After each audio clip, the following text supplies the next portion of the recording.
is a young Australian entrepreneur developing a growing e-commerce business in Indonesia.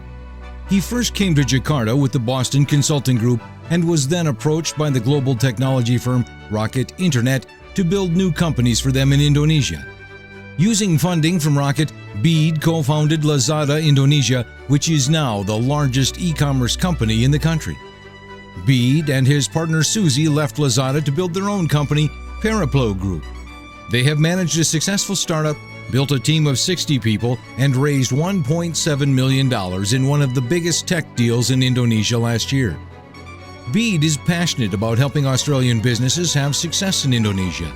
Together with some of his colleagues, he established the Conference of Australian and Indonesian Youth, CAUSINDI.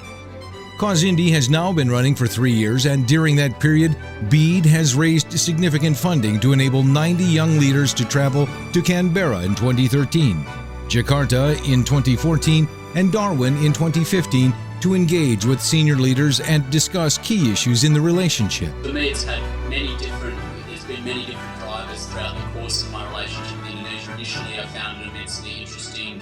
Australia, from a kind of a foreign policy perspective, Australia's involvement with Indonesia was one of the first really significant pieces of interaction that Australia as a nation state had in the region, and it was quite a brave move by the government of the time. So I found it intellectually interesting. Then when I went and did research, I found that I just really loved being in Indonesia. I got on particularly well with Indonesians. I think that there's a real sympathy between Australians and Indonesians in terms of we use humour a lot, we tease a lot, we're very casual, and I love that about interacting with Indonesians. Bede has made his commitment to the Australia-Indonesian relationship very publicly, not just by his creation of CAUSINDI, but also in his role as a board member of the Australia-Indonesia Youth Association and in the various media and opinion pieces he has written in Australia and Indonesia.